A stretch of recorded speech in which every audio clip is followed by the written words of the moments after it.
Muito bem, gente. Aqui, ó, vamos dar uma olhada no exercício 17.74, onde ele pede, eu tenho aqui um disco e uma massa que está descendo. Então, esse disco, essa massa, conforme ela desce, ela faz esse disco girar. Esse disco vai girar no sentido horário. Então, ele quer qual que é a velocidade que essa massa com massa em aqui vai ter quando ela se deslocar uma distância de 2r. Lembrando que momento é igual a força vezes o raio de giro, e lembrando também que aceleração é igual a aceleração angular vezes o raio. Considerando os dados iniciais do problema, aqui onde a gente tem os dados iniciais, a velocidade v0 e a distância igual a 2r. Momento de inércia do disco. O momento de inércia do disco, como já foi visto no vídeo anterior, é igual a mr² sobre 2. Primeira coisa, então, vamos usar o diagrama de corpo livre, olhando somente o disco. Então vamos lá dar uma olhada no disco. Então a gente tem o disco aqui, somatório dos momentos igual ao momento de inércia vezes aceleração angular.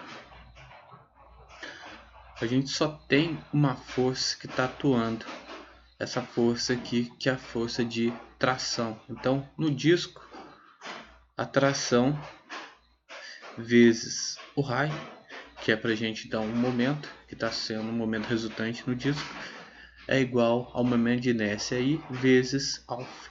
Então isso daqui para a gente é a nossa condição inicial para a gente resolver o problema. Isolando o alfa nessa equação, a gente tem que a aceleração angular é igual a tração vezes r sobre i, onde aqui o r é o raio é rão do disco, e o i é o momento de inércia do disco, que foi dado lá em cima. Então, o momento de inércia do disco aqui, ó, sendo, se a gente considerar que o momento de inércia do disco vale m r² sobre 2, lembrando que esse momento de inércia vale para o eixo, o eixo de giro está passando pelo centro do disco. Substituindo na equação aqui de cima, a gente tem então que a aceleração angular alfa vai ser igual tração vezes o raio sobre momento de inércia. Substituindo o momento de inércia nessa equação, a gente tem aqui então o valor da aceleração angular. Lembrando que a aceleração A, que a massa m vai descer, é igual à aceleração angular do disco vezes o raio. Então a gente pode substituir nessa equação e obter então a aceleração. Aqui, ó, essa equação aqui, ó, dá pra gente a aceleração que a massa vai descer em termos da tração e da massa emão do disco. Vamos chamar essa equação de equação 1.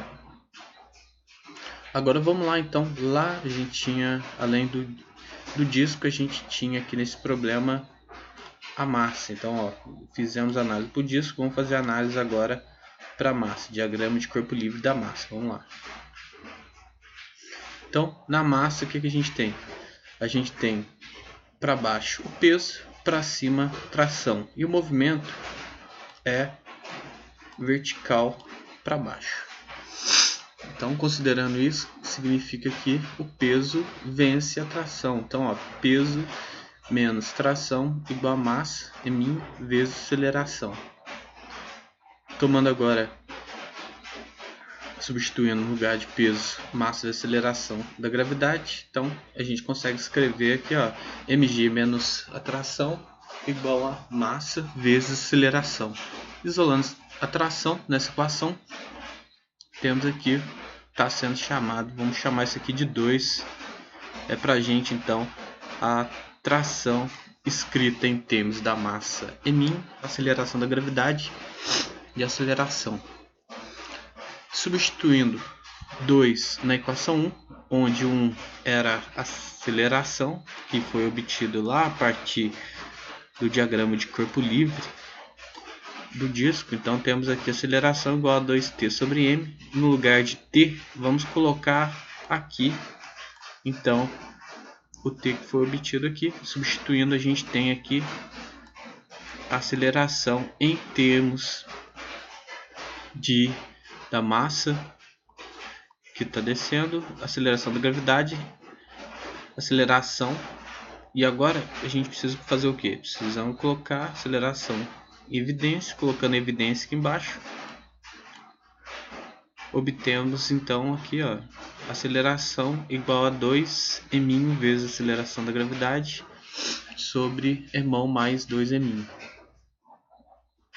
Agora basicamente é fazer o que? Então essa aceleração é a aceleração que a massa vai desenvolver. A massa m, ela está descendo com essa aceleração. A gente precisa fazer o que agora? Agora a gente pode usar isso daqui mais aquela informação inicial, que a massa ela vai deslocar uma distância de 2r. Então vamos colocar isso na equação de Torricelli. Velocidade que ela vai atingir ao quadrado igual a velocidade inicial ao quadrado mais 2 vezes a aceleração que acabamos de calcular, mais vezes o deslocamento. A velocidade ao quadrado, então, substituindo velocidade inicial é zero, a partir do repouso. Então esse termo aqui vai cancelar. Aqui em vermelho, ó, marquei em vermelho. Temos aqui então, sobra só 2 vezes aceleração vezes deslocamento. Deslocamento vale 2r. Então, fazendo esse cálculo, a gente obtém aqui, ó, velocidade ao quadrado, 8 vezes m vezes g vezes r1, isso tudo dividido por m mais 2m. Então isso aqui é a velocidade ao quadrado. Então o que a gente precisa? Precisa passar para o lado de lá, tirar a raiz quadrada. Então a velocidade que ele vai atingir vai ser raiz quadrada daquele valor ali em cima. E aqui então chegamos no resultado que a gente queria.